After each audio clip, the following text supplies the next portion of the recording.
Eu sou Mário Persona e essas são as respostas que eu dei aos que me perguntaram sobre a Bíblia. Você escreveu com dúvidas sobre como interpretar o Apocalipse. Há algum tempo eu joguei fora alguns livros que eu tinha na minha estante. Eles eram livros escritos na década de 70 ou 80 que falavam de profecias, mas tentavam interpretar as profecias por meio das coisas, dos fatos visíveis, das notícias de jornais e coisas assim. E quando eu fui folhear esses livros anos depois, eu vi que boa parte das interpretações estavam totalmente caducas, já tinham vencido. De maneira alguma poderiam ser verdadeiras. Livros assim fazem parecer que a Bíblia está errada, quando na verdade são as interpretações do autor que não se cumprem. E aí as pessoas pensam que o problema está na Bíblia. Não, o problema é da interpretação do autor.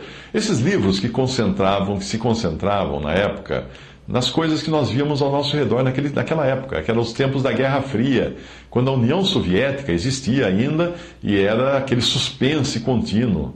Eu lembro-me de quando eu fui morar nos Estados Unidos, em 1972, eu vi casas que tinham abrigos antiatômicos subterrâneos no quintal da casa.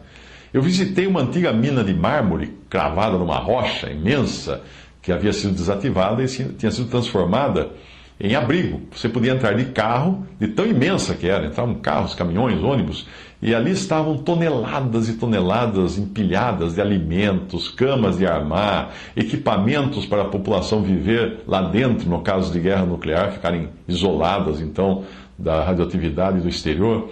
Os autores, então, que interpretavam as profecias com base no que estava ocorrendo no mundo nos anos 70, 60, 70, 80, cometeram muitos erros, porque os eventos ao nosso redor mudam o tempo todo. Desde o princípio do cristianismo, existe algum líder mundial que é a bola da vez, né, como candidato ao anticristo. Muitos papas já ocuparam essa posição, essa vaga de anticristo. Hitler foi o candidato mais forte do século XX. Eu vi também nesses livros, que eram mais modernos, da época da Guerra Fria, Mikhail Gorbachev ser identificado como anticristo. Por quê? Porque ele tinha uma mancha de nascença na testa, que eles falavam que era a marca do anticristo. Outra profetada, que são essas interpretações proféticas equivocadas, foi o Código de Barras. Lembra quando surgiu o Código de Barras? Eu cheguei a conhecer cristãos que se negavam a comprar qualquer produto que tivesse um Código de Barras na embalagem, porque eles diziam que o Código de Barras era a marca da besta. Hoje você passaria fome se não fosse ao supermercado e não comprasse nada com código de barra. Existe um risco muito grande em tentar interpretar a profecia por meio do que nós vemos no mundo neste momento, porque amanhã tudo pode ser diferente. É preciso entender que a profecia não se refere à igreja, mas ela se refere a Israel.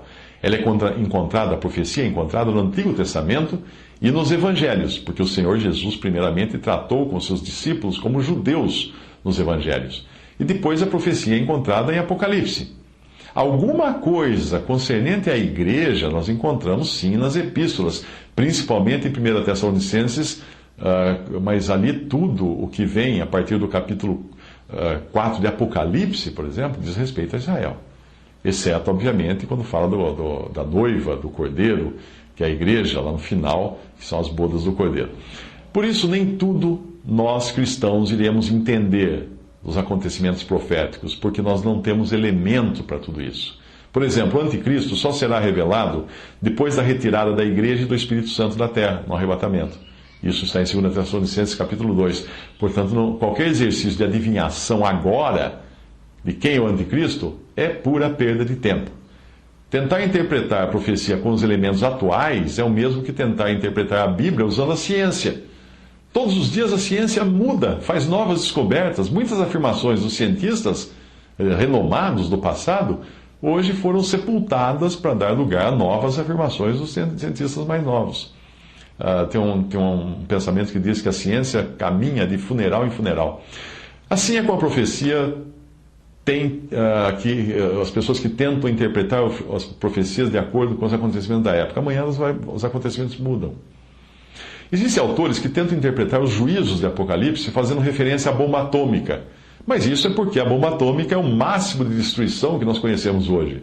Há 500 anos, alguém poderia ter interpretado isso, as catástrofes, usando explosões e pólvora, porque era tudo que eles conheciam na época. Um daqueles livros que eu joguei fora o autor dizia que os gafanhotos de Apocalipse 9, de 6 a 7, seriam helicópteros com metralhadoras na cauda. Mas isso é porque a coisa mais parecida que existe com um gafanhoto hoje é um helicóptero com uma metralhadora na cauda. E amanhã? E os drones que surgiram agora, que são diferentes dos helicópteros? Não parecem gafanhotos, não tem aquele corpinho do helicóptero que tem um gafanhoto com várias asas em cima batendo.